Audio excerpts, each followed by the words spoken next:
Hello, I am Karagianni. I'm an English teacher and currently I'm serving as head of the Department of Educational Affairs in the Directorate of Secondary Education of Karditsa. I'm going to talk about a mini language intervention towards multilingualizing the classroom.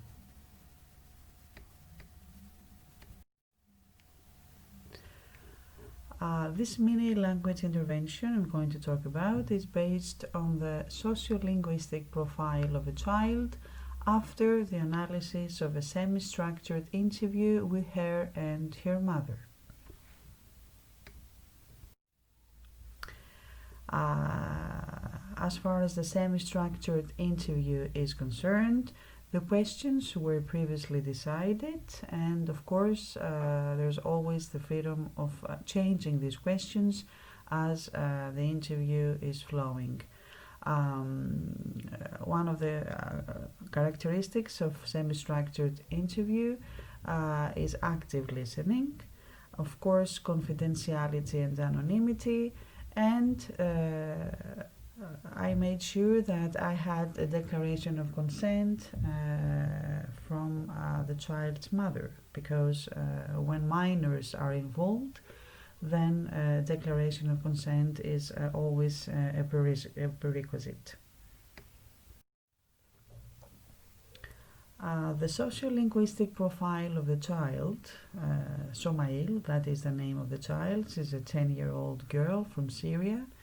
And she's mature and self-aware, she's positively predisposed, she's kind and cooperative, she knows how to read and write in her mother language and in L2, and of course she is digitally literate. She uses many online tools, and she knows how to surf the net and do certain things in her computer.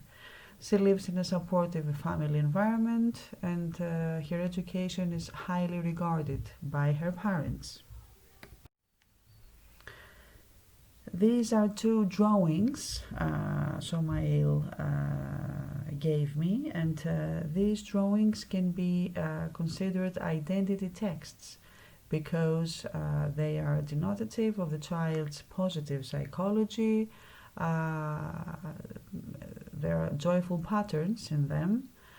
They are also denotative of her multilingual disposition and of course of her artistic nature. In other words, these two drawings provide useful information and useful insight into the child's psychology and profile. This mini language intervention is based on the perception that the school classroom is a linguistically complex ecosystem, viewing children with a migrant or refugee background not as being limited learners, but as emergent bilinguals. So the whole lesson is organized around the idea of 3 learning stations. Learning stations is one of the active learning strategies, let's say. It supports group work, and of course there the teacher is the facilitator of the whole process. The title of the lesson is Clothing Around the World, and among other factors it was chosen because of Somail's interest in fashion. Clothing is believed to be a communicator of culture, since the way people of a country dress reveals much about their values and beliefs. Clothing is also connected to history and the socio-economic changes that take place in a society.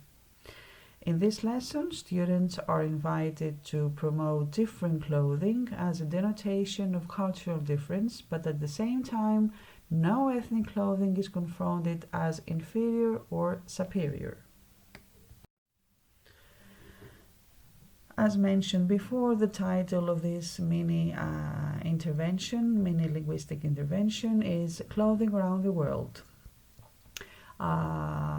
The teaching methods that are employed in this intervention are the communicative one, the task-based one, the cooperative, the student-centered one, and of course peer teaching is in the center of it.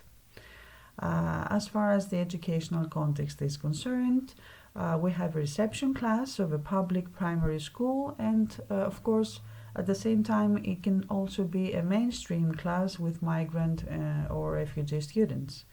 The time needed for this language intervention is 1 didactic hour, and the target group is refugees or migrants and could be EFL students as well.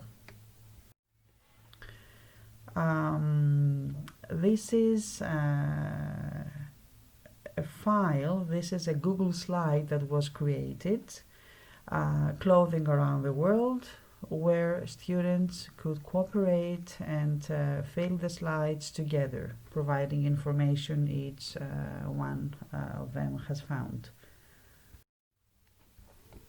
The aim is to teach vocabulary related to clothes in English, to present aspects of diversity through clothing and the way people of different cultures are dressed.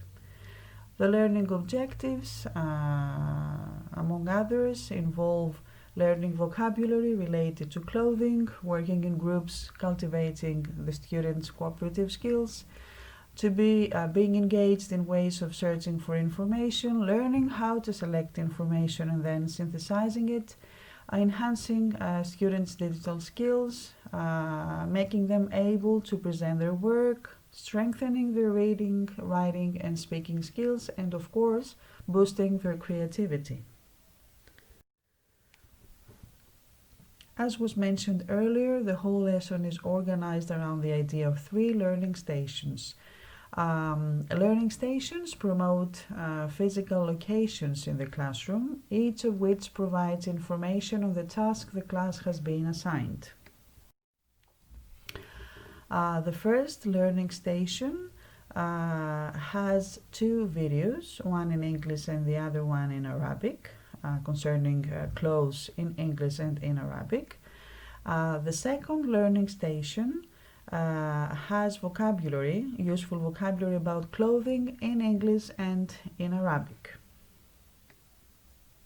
So you may as well click on the links and see what each one of them contains. The writing activity has the title Make Your Own Multilingual Dictionary. Students in groups return to their group work, seating arrangements, and create their own multilingual dictionary about clothes. The languages of the dictionary will be mainly 3: Greek, Arabic, and English. The students visit the third learning station, which provides pictures with traditional clothes of Greek and Arabic culture, as well as magazines, newspapers, and other resources concerning the way people dress in the Western world and in the Arabic world. Each group gathers material, creates a file under the title Clothing Around the World, and uploads the material on Lino, which is shown on the left. It's a very useful tool where students can upload assignments, pictures, files, etc. The file might include images, videos, and alternatively, they can use Google Slides following the link which is shown. Concluding, it could be said that semi-structured interviews and identity texts, such as Somail's drawings, are a rich insight into a person's deeper needs on many levels. Identity texts usually act as a supplementary source of information for the construction of the sociolinguistic profile of a person. Both aforementioned sources of information help towards the design of a lesson that covers the person's needs, providing motivation and encouragement. These are some of the references that were used during this presentation, and I thank you very much for your attention.